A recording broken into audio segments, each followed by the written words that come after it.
대한민국 야구팬들은 도하를 2006년 가을에 집필된 한 편의 새드 엔딩 드라마로 기억한다. 2등은 꼴찌와 똑같다고 할 수 있는 아시안게임 야구에서 과정이나 결과 모두 만족스럽지 못하게 동메달을 걸었다는 것은 선수단과 팬 모두 쉽게 이해하기 어려웠다. 특히 12월 2일에 열린 일본과의 경기는 비극의 절정이었다.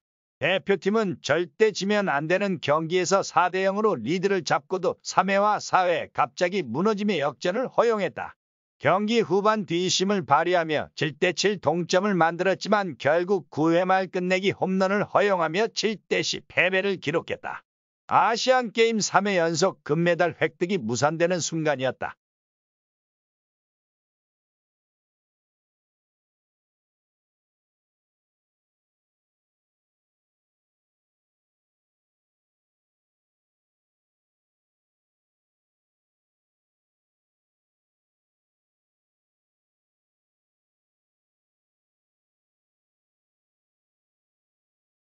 일본전의 패배는 그야말로 충격이었다. 2006년 월드 베이스볼 클래식에서 일본 정예 멤버를 상대로 2승 1패를 기록하며 한국 야구의 우수성을 만방에 알린 지 고작 반년밖에 지나지 않은 시점이었다. 그런데 프로 하나 없는 일본에게 패했다는 것이 선수단에게는 당시 송인득 아나운서의 경기 종료 멘트처럼 혀를 깨물 거라도 죽고 싶은 심정을 느끼게 했을 것이다. 특히나 WBC에서 절벽 구원투수로 자리 잡은 오승환이 흔들린 것은 경기 직후 무한도전에서 나온 유재석과 나경은의 교체 발표만큼 믿기 어려운 일이었다. 오승환은 이 경기에서 3번 타자 초노 히사요시에게 끝내기 홈런을 맞는데 당시 이 선수의 직업이 신주쿠 길거리 오뎅 장사로 알려지며 오뎅환이라는 굴욕적인 별명까지 얻었다. 이는 한 네티즌이 장난으로 만든 직업 명단이 사실인 것처럼 잘못 알려진 탓이었다. 어묵장수로 알려졌던 초노 히사요시는 이후 프로에 입단해 2010년 일본 프로야구 센트럴리그 신인왕을 수상했고 사실관계도 자연스럽게 바로잡혔다. 그러나 그때의 오승환은 초노가 정말로 어묵장수였어도 무너졌을 만큼 지친 상태였다. 몸 상태와 상관없이 태극마크를 다는 날도 많았다. 오승환은 2006년 3월 제1회 WBC에 참가했다. 당시 그가 4경기에서 투구한 3이닝은 적다면 적은 수치이다. 그러나 오승환은 그 3이닝을 위해 보다 일찍 페이스를 끌어올려야 했다. 대표팀 소집으로 인한 후유증에 대해서는 의견이 엇갈리지만 페넌트 레이스를 소화할 몸을 만들 시간이 부족했던 것은 분명하다. 그럼에도 불구하고 오승환은 2006 시즌 내내 굳건하게 삼성 라이온즈의 뒷문을 지켰다. 63경기에서 79.1이닝을 소화하며 47세이브로 아시아 최다 세이브 신기록을 작성했다.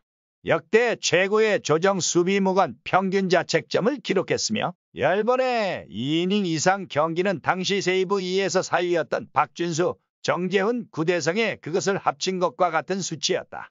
그렇지만 오승환의 2006년은 페넌트 레이스로 끝이 아니었다. 하나 이글스와의 한국 시리즈에서는 6경기 중 5경기에 나와 8이닝을 던지며 팀의 우승을 이끌었고 열흘가량의 휴식 뒤에는 일본 도쿄돔에서 열린 코나미컵에도 나와 1이닝을 던졌다. 이 시점까지 오승환이 국제대회와 페넌트 레이스, 한국 시리즈에서 던진 이닝의 총합은 90.1이닝. 전문 마무리로는 상당히 많은 이닝이었다.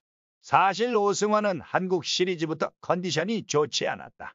한국 시리즈 3차전에서 하나 백업 포수 심광호에게 홈런을 허용하더니 6차전에는 9회 2개의 볼넷과 4안타로 1사 만루를 만든 끝에야 겨우겨우 팀의 우승을 확정지었다.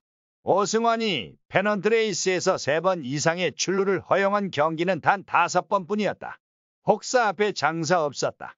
코나미컵이 끝난 후 불과 닷새 뒤에 대표팀에 합류한 그는 LG 트윈스와의 연습 경기에서 홈런과 펜스 직격 2루타를 허용하며 불안한 모습을 노출했다. 언론에서도 체력 문제를 언급하기 시작했다. 우여곡절 끝에 아시안게임이 시작됐다. 대만과의 첫 경기에서 오승환은 4대2로 뒤진 9회 초 1사에 등판했다. 나오자마자 안타 하나를 허용하면서 우려를 낳았지만 장재밍을 삼진으로 돌려세우며 아직 지치지 않았다는 것을 보여주었다. 아니, 보여주는 듯했다. 일본과의 풀리그 2차전 2006 페넌트레이스 MVP 류현진은 3회 상대한 8타자 중 7타자를 루상에 내보내며 4대0의 리드를 한순간에 날리고 마운드를 떠났다. 류현진을 구원한 우규민과 이해찬은 각각 아웃카운트 한 개만을 잡고 내려갔고 이로 인해 뒤이어 나온 윤성민은 혼자 3.2이닝을 던져야만 했다. 그리고 7회 말 2아웃에서 주자 2명을 남겨두고 내려간 윤성민을 구원하기 위해 올라온 투수는 바로 마무리 오승환이었다. 그러나 오승환도 사람이었다. 갑작스럽게 좁아진 스트라이크 존에 흔들린 그는 볼넷을 남발하기 시작했다. 등판하자마자 첫 타자에게 볼넷, 다음 타자를 유격수 땅볼로 잡아내고 이닝을 마쳤지만 8회는 더욱 고통스러웠다.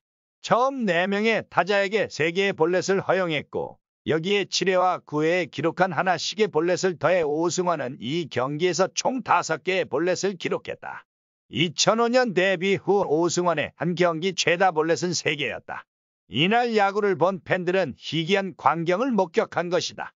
삼진과 포수 뜬 공으로 1사 만루의 위기를 넘겼지만 정상 컨디션이라고 보기는 어려웠다. 운명의 9회 말 8회까지 이미 42구를 던졌지만 오승환을 구원할 투수는 없었다. 선두타자 볼넷 그리고 희생번트로 1사 2루. 여기서 오승환은 2번 타자 요시무라 다카시에게 내야 뜬 공을 유도했다. 하지만 경기가 열린 알라얀 야구장에는 경기 내내 거센 바람이 불고 있었고 그 때문에 유격수 박기혁은 이 공을 잡지 못했다. 비어있던 1루가 채워졌다. 타석에는 어묵장수가 아닌 일본 사회인 야구 최고의 타자 초노 히사요시 그리고 야구 대표팀은 멸망했다. 이구째 오승환이 던진 한가운데 슬라이더는 초노의 방망이에 맞고는 바람을 타고 우측 펜스 너머로 가버렸다. 7대10 일본의 승리였다. 도하의 비극은 2008년 베이징과 2015년 도쿄에서의 극적인 승리로 인해 잊히고 있다.